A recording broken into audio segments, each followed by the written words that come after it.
Hey guys, what's going on? Ben here with a live talk real quick about 5 ways that we can get faster in our workouts, okay? That's literally just it, 5 tips for you to have faster workout times, all right? It's not like take steroids or anything crazy like that. It's just things that you can do in your workout that are going to help you speed things up a little bit, all right? These things range from anywhere from, working on your transition speed to how you break your sets up and things like that, okay? So let's go ahead and get into it. My number one up here is cycle speed, okay? So cycle speed is basically just how fast you do a rep of something, okay? You normally think about cycle speed in CrossFit when you're doing like a barbell movement, right? Like how fast are you going from doing a snatch to the next snatch or a clean to the next clean? But it really means how fast are you doing, what's your downtime from one rep to the next, okay? So ways that we can make this a little bit faster, really just by thinking about it, right? If you're thinking about it, you're already one step closer to getting it done, right? Just by thinking about having a little bit of a faster cycle speed and a little bit faster reps, okay? So let's use a hang clean for an example, right? Let's say you picked up the barbell, you've got it at your hips, you're going into a rep. Instead, once you've stood it up to full extension, instead of stopping here and then lowering it back down and then resetting and going, as soon as you extend it, pop it off the shoulders, right back into it, right? And you can get those reps going faster, okay? Just faster reps. Seems self-explanatory, but it needs to be said, right? Faster reps equal faster times. So improving your cycle speed. Another example is maybe a toes to bar. I do this a lot. Toes to bar have different speeds without a doubt.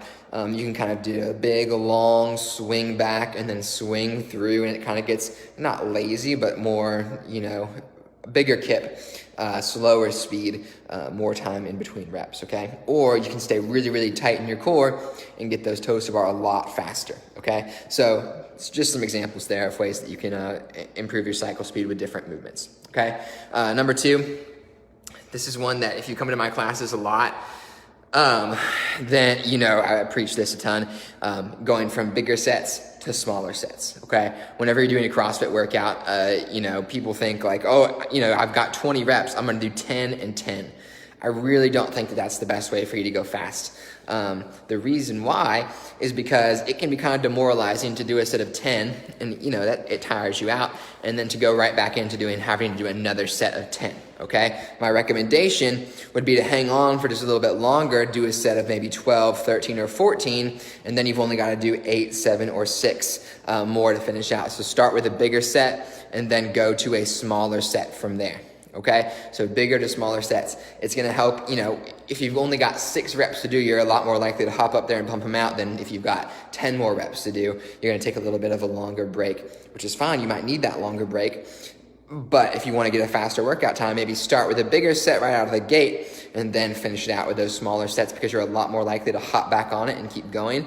Wall balls are one of the movements that I like to talk about a lot with this one, right? If you have 100 wall balls to do, and you're doing in 15s or 20s, let's say 20s, right? You do 20, you do 20, you do 20, you're exhausted. Do you really want to pick that ball up and do another 20?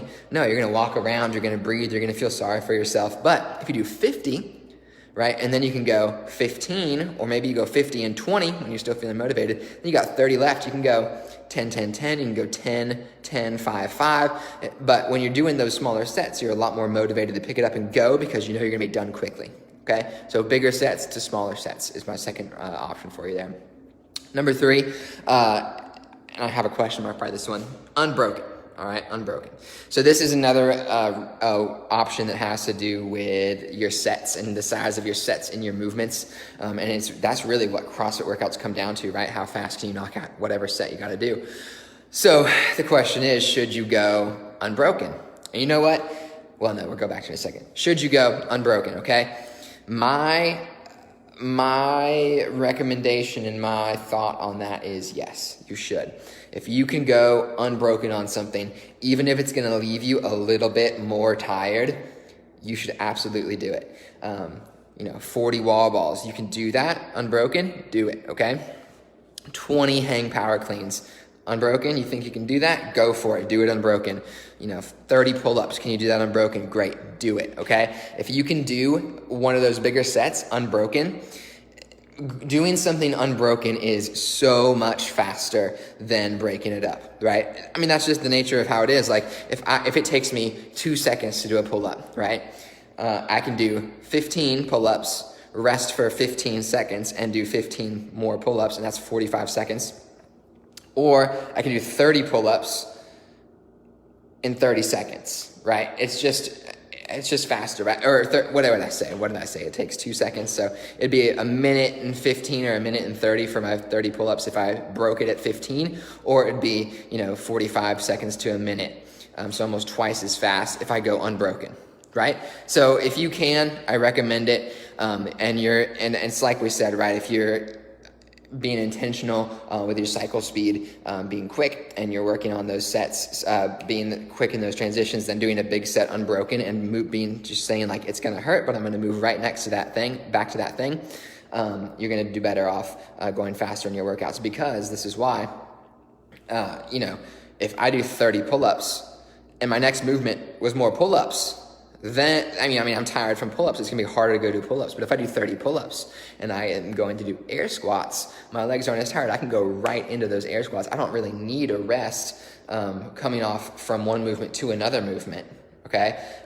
So if you're going unbroken, then there's really no rest that you're having to do, as opposed to breaking. You have to rest because your muscles are tired from what you just did, and you're going to do that same thing again. And so you're running the risk of failure and fatigue there. Okay, so if you can go unbroken and knock out one movement in its entirety, then you can go on to the next thing with little to no rest, because whatever you're about to use has already been rested while you're doing the other thing.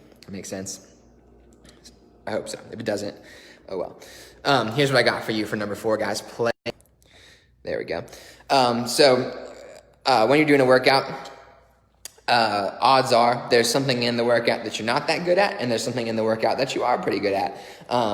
Some days you're good at everything, some days you're not good at anything, and we gotta there's all those types of days all mixed in. We gotta take what we can get, but let's just say, for the sake of argument here, about 50 to 60% of your workouts you've got something you're good at and something you're not so good at, right? Let's say I'm really good at rowing, and I'm not so good at pull-ups, okay? And our workout has rowing and pull-ups. If you are wanting to get a faster time on your workout, what you got to do is you got to play to your strengths, right? You know that you can crush that row. You know that no matter what you do, your pull-ups are not going to be your strong point. You're going to fall behind a little bit.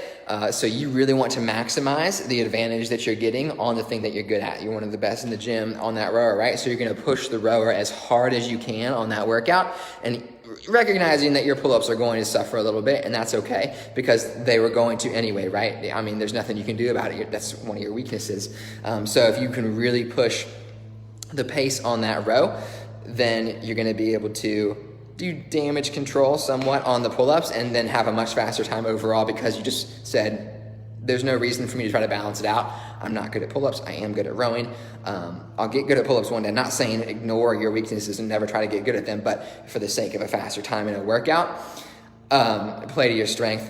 Let your weakness kind of just do damage control on your weakness, and that will get you a little bit of a faster time. Okay, there's number 4 right there. And then the final one right here is transitions. We just want mindful transitions, and this is just sort of the big theme that ties everything together. If you guys have come to classes that I coach with any sort of frequency, then transitions are everything for me, right? That's the 2 things: big sets to smaller sets, so big sets first and then smaller sets, and then transitions, okay, are super important in workouts.